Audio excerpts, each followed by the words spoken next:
Stop waiting for perfect conditions to do what you need to do. In this video, I'm going to talk about the concept of how people usually will overplan their goals and how it just becomes this very unproductive cycle. And it's just another form of procrastination. Overplanning is just another form of procrastinating. And I'm saying this and I'm really highlighting that sentence because it was something I really struggled with. And I think a lot of really smart, intelligent people can fall into this trap. Where let's say you have a goal, or let's say there's something you want to accomplish, and you just spend all this time planning out how you're gonna do it, planning out what's gonna happen if you fail, planning out all the different possibilities, making a pro and con chart, doing all these things, right? Doing all this research, going on Google and looking up YouTube, looking up this, looking up whatever. Who knows, maybe you even looked this up, maybe you looked up planning and this came.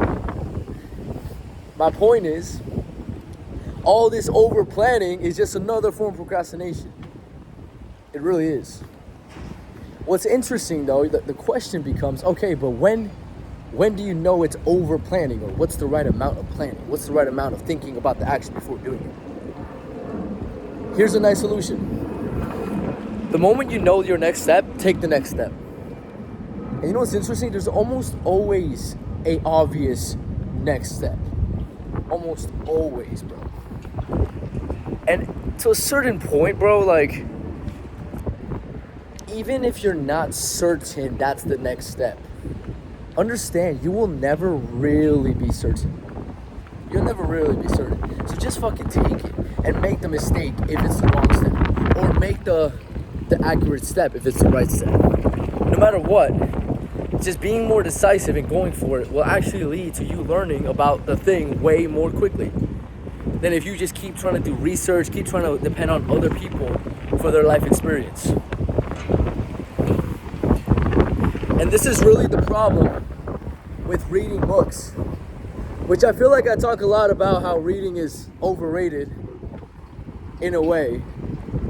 I mean, here's the thing, I read a lot. I read like 1 hour a day. Well, let me take that back. Yesterday I read 1 hour. But typically I don't read that much. That was kind of rare for me. But I do read a lot every day. And I'm not saying this isn't a good habit. I think it's amazing. But not for the reasons that people think reading is so good for you. I think it's great to train your focus and learn. But in terms of like, I think whenever someone wants to learn something and then they read a book about it, they end up doing more reading, more learning than application. And if you want to get really good at something, your application needs to be 90% of what you do with it.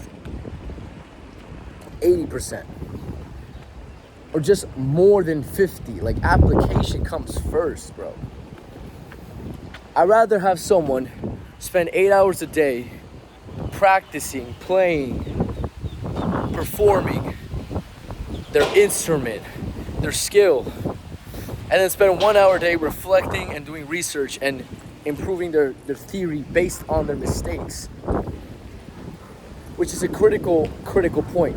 You learn and you do research and you read books and you do all this when you've made the mistake, when you've made an error, when you have been unoptimal, and through the research, through all this learning, you adjust and you optimize. The problem with a lot of people is they don't want to make the mistakes, so they want to do the research before, and this is the wrong order. It's the wrong order, bro. You ever seen videos where it's like, hey, watch this video to learn the mistake so you don't gotta make the mistake?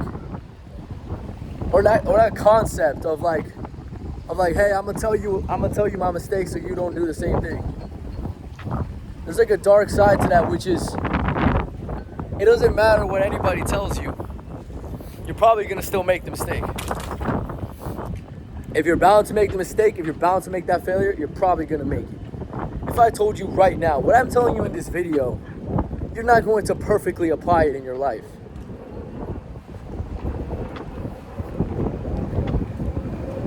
Like, that's impossible. Ideally, that's how the human brain works. Where like, I tell you something, hey, hey, stop bullshitting and start being more productive towards your goals. If I told you that, ideally your brain would just listen and do it. Sadly, that's not how it works. You're still gonna fuck up. You're still not gonna do the thing. You need to actually make the mistake, face the emotional repercussions based on that. That is what solidifies the memory and the reason and the meaning behind actually trying to optimize and change for the better. A man doesn't change until he's disgusted about what he's looking at. And I truly believe that. Truly believe that. It's almost like you need the equal negative emotion to create that positive.